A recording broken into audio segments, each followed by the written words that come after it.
Bonjour à tous les abonnés et tous les internautes. Aujourd'hui, je vais partager avec vous un sujet très important qui nous affecte tous à un moment donné ou à un autre en fonction des situations compliquées que nous rencontrons tous au quotidien, mais qu'il est important d'analyser de plus près. Il s'agit de la fréquence de la peur, car il en découle un tas de paramètres qui nous affectent dans notre vie de tous les jours ensuite. Même si avoir peur est tout à fait humain et normal, il faut absolument s'en détacher et refuser de se laisser envahir par elle. Elle ne sera d'aucune utilité, excepté dans certains cas où elle nous permettra de réagir efficacement pour en finir vraiment avec elle. Autrement, elle ne fera que nous faire douter et hésiter davantage. Pire, nous rendre toujours plus malléables pour les autres. Quelque part, elle nous ligote, elle nous culpabilise et elle nous empêche d'agir en toute liberté. Le réel problème aujourd'hui, c'est que nous vivons dans une société bombardée d'infos à chaque minute, bien souvent infondées, inexactes ou carrément mensongères parfois, avec des nouvelles sans cesse démoralisantes qui perturbent et bouleversent les esprits émotionnellement plus sensibles et plus influençables. Or, plus c'est gros et plus ça marche. Les personnes qui n'ont pas de recul tombent dedans à chaque fois, c'est systématique. D'ailleurs, en France, on est les champions du monde. Je le constate tous les jours que la majorité ne regarde pas dans la bonne direction, mais au contraire dans la mauvaise direction. Le troupeau suit toujours aveuglément et passivement, sans aucun signe de révolte. Il est complètement soumis. En fait, même si il y a une légère amélioration, tristement, on risque encore de sortir les derniers. Cela explique aussi pourquoi certains gouvernements ont cette facilité à entretenir la peur et la psychose par une propagande mûrement travaillée, ce qui permet entre autres d'accélérer le virus du Covid par exemple à une vitesse folle à certains moments. D'ailleurs, vous avez pu le constater avec la guerre en Ukraine. Le Covid a complètement disparu des radars et des infos comme volatilisé. Étonnant, non? Mais bon, ce n'est pas impossible qu'il réapparaisse comme par hasard quand tout va aller en s'arrangeant, même si on ne le souhaite sûrement pas.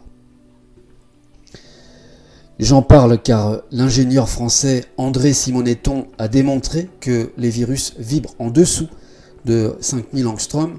Or, la peur vibre aussi dans ces mêmes fréquences, et pire, c'est la meilleure porte d'entrée pour déstabiliser et provoquer des réactions en chaîne dans tout le corps humain qui nous affectent de différentes façons.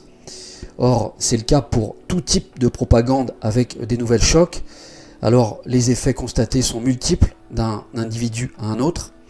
Le corps lutte davantage, la respiration et le rythme cardiaque s'accélèrent. La redirection des flux sanguins est perturbée par divers maux et fatalement la fatigue s'exprime aussi plus radicalement avec une baisse d'énergie considérable qui a été pompée. Ce qui affaiblit automatiquement les défenses immunitaires, abaisse aussi l'aura pour permettre à toute nocivité astrale de s'enraciner durablement, exactement comme la progression d'un cancer dans l'organisme qui nous ronge de l'intérieur.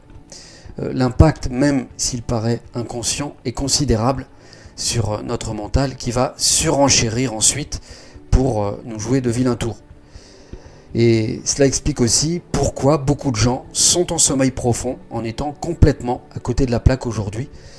Automatiquement, c'est un mécanisme dont il faut se détacher pour percevoir les choses de la vie dans leur juste réalité. C'est clairement une dépendance à fuir.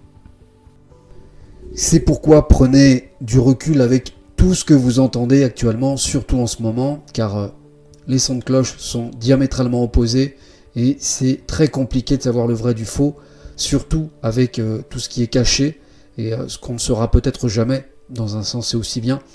Et tous ces événements dramatiques, l'ambiance est extrêmement lourde et chargée, c'est très compliqué de se concentrer sur du positif actuellement, même pour une personne lambda. D'ailleurs, vous devez le constater par vous-même tous les jours. Beaucoup d'esprits sont chamboulés avec tout ce qui se passe et forcément les pensées font boule de neige. L'ambiance s'en ressent partout. Le conseil que je peux vous donner, c'est de méditer, de vous centrer sur vous-même, de créer votre bulle protectrice pour vous protéger de tout ça, histoire de ne pas vous laisser envahir. Alors, ça peut paraître égoïste, mais si vous ne le faites pas, c'est vous qui subirez les effets indésirables. Souvenez-vous qu'il n'appartient qu'à vous de décider de votre bonheur ou non. Dans le bouddhisme, durant notre existence sur Terre, tous les jours, les portes s'ouvrent à nous et nous avons le choix entre les portes du paradis ou celles de l'enfer. Après, à chacun de décider de l'avenir dont il aspire à vivre, mais nous ne pouvons nous en prendre qu'à nous-mêmes. Voilà, c'est terminé pour cette vidéo. La prochaine fois, nous parlerons de la fréquence de la peur entre individus. Sur ce, je vous souhaite de passer une excellente semaine et je vous dis à très bientôt. Au revoir.